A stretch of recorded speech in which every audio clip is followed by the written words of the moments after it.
ശരിക്കും ചേസിംഗിൽ ഇറങ്ങിയ Sunrisers ഹൈദരാബാദിന്റെ starting അത്ര നന്നായിരുന്നില്ല. 18 റൺസ് ആകുമ്പോഴേക്ക് തന്നെ ഫസ്റ്റത്തെ വിക്കറ്റ് പോയി. ട്രാവിസ് ഹെഡ് ഔട്ടായി. നമ്മുടെ മുകേഷ് ചൗധരിയുടെ ബോളിലാണ് ആൾ ഔട്ടായത്. മുകേഷ് ചൗധരി തന്നെയാണ് ക്യാച്ച് എടുക്കുകയും ചെയ്തത്. ടീമിന്റെ ടോട്ടൽ 56 റൺസ് ആകുമ്പോഴേക്ക് തന്നെ അഭിഷേക് ശർമ്മയും ഔട്ടായി. അഖിൽ ഹുസൈൻ ആയിരുന്നു ആ വിക്കറ്റ് എടുത്തിട്ടുണ്ടായിരുന്നു. പിന്നീട് നമ്മുടെ ക്ലാസനും കിഷനും കൂടി ഒരു ഗംഭീര പാർട്ട്ണർഷിപ്പ് ഉണ്ടാക്കി. 131 റൺസ് വരെ ആ ഒരു പാർട്ട്ണർഷിപ്പ് പോയി. അത് കഴിഞ്ഞ് ഒരു കിട്ടിലൻ സ്റ്റംപിംഗ്, നമ്മുടെ സഞ്ജു സാംസന്റെ അട്ടിപ്പൊളി മിന്നൽ എഗെയിൻ ലൈറ്റ്നിങ് സ്റ്റംപിംഗ് എന്നൊക്കെ പറയില്ലേ, അങ്ങനത്തെ ഒരു സ്റ്റംപിംഗ് എഗെയിൻ ഉണ്ടായി. നമ്മുടെ അന്നത്തെ GT മാച്ചിലുള്ള തന്നെ ക്ലാസന്റെ ചെറിയൊരു രീതിയിൽ മൈന്യൂട്ടായിട്ട് ആ ഒരു എയറിൽ പൊങ്ങിയ കാലിന്റെ എടുക്കുന്നത് കറക്റ്റ് ആയിട്ട് ഒരു സ്റ്റംപിംഗ് എടുത്ത് 100ാമതിന്റെ ബോളിൽ തന്നെയായിരുന്നു ആ വിക്കറ്റ്. അതായത് 47 റൺസിൽ നിൽക്കുന്ന ക്ലാസിനെയാണ് ഔട്ടാക്കിയത്. ആ ഒരു വിക്കറ്റ് കഴിഞ്ഞതിന് ശേഷം ചെറിയ രീതിയിലുള്ള റിസൾട്ടും കാര്യങ്ങളൊക്കെ ഉണ്ടായിരുന്നു നമ്മുടെ സഞ്ജു സാംസണും അതുപോലെ ക്ലാസിലും തമ്മിൽ.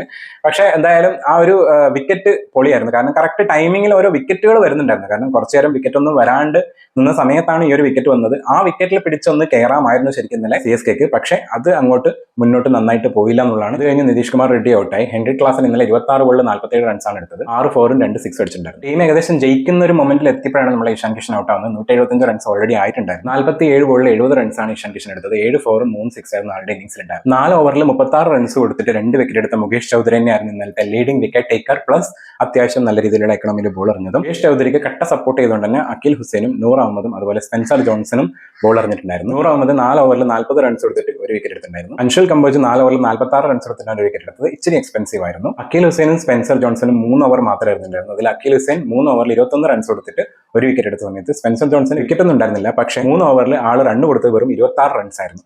അതിനുശേഷം ഇന്നലെ ഒരു കാര്യത്തിൽ മാത്രമായിരുന്നില്ലേ ഭയങ്കരമായിട്ടുള്ളൊരു ഡൗട്ട് ഉണ്ടായിരുന്നു. കാരണം അഖിൽ ഹുസൈൻ 3 ഓവറാണ്, അത് 1 ഓവർ ബാക്കിയുണ്ട്. അത്യാവശ്യം എക്കണോമി പിടിച്ചുകൊണ്ടാണ് എറിയുന്നത്. അതുപോലെ തന്നെ നമ്മുടെ സ്പെൻസർ ജോൺസണും നല്ല രീതിയിലുള്ള ബോളിംഗ് ആയിരുന്നു. കാരണം 3 ഓവർ 26 റൺസ് കൊടുത്തിട്ടുണ്ടായിരുന്നല്ലോ.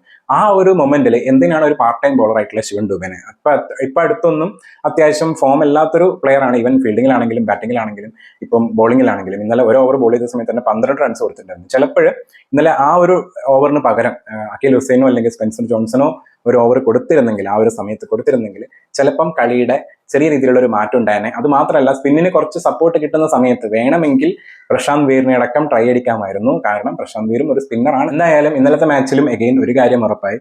സ്റ്റാർട്ടിങ്ങിൽ അതായത് നല്ലൊരു രീതിയിലുള്ള ഒരു തുടക്കം കിട്ടി അതിനെ ഇച്ചിരി കൂടി ഒന്ന് നീട്ടിക്കൊണ്ടുപോയാൽ മാത്രമേ CSKക്ക് 200 മേലെ സ്കോർ എടുക്കാൻ പറ്റുള്ളൂ. അതിൽ സഞ്ജു സാംസൺ ഒരു 30 റൺസിന് മേലെങ്കിലും സ്കോർ ചെയ്യണം. എന്നാൽ മാത്രമേ ആ ഒരു റേഞ്ചിലോട്ട് CSKക്ക് പോകാൻ പറ്റുള്ളൂ എന്ന് മനസ്സിലായി. അതല്ലാത്ത പക്ഷം കുറച്ച് ടഫാണ്. അല്ലെങ്കിൽ അത് കഴിഞ്ഞ് വരുന്ന ഉർവിൽ പട്ടേലോ കാർത്തിക് ശർമ്മയോ അതല്ലാണ്ട് ഡുവാൾഡ് ബ്രെവിസ് ഇവരാരെങ്കിലും നല്ല രീതിയിലുള്ള ഒരു ലോങ് ഇന്നിംഗ്സ് കളിക്കണം. അതുപോലെ തന്നെ നമ്മളിപ്പോൾ മാച്ചിൽ കളിക്കാണ്ടിരിക്കുന്ന ആയുഷ് മാത്രയോ അങ്ങനെ ആരെങ്കിലുമൊക്കെ വരണം. അല്ലാതെ ഇപ്പോൾ ഉള്ളൊരു പ്ലേയേഴ്സിനെ വെച്ചിട്ട്, അതായത് ഇപ്പൊ ഈ കളിച്ച പ്ലേയേഴ്സിനെ അല്ലാതെ മറ്റുള്ള പ്ലേയേഴ്സിനെ വെച്ചിട്ട് CSK കുറച്ച് ടഫാണ് 200 മേലെ സ്കോർ ചെയ്യാന്നുള്ളത്. അത് ഇന്നലത്തെ മാച്ചിലും കാണാൻ വേണ്ടി പറ്റും.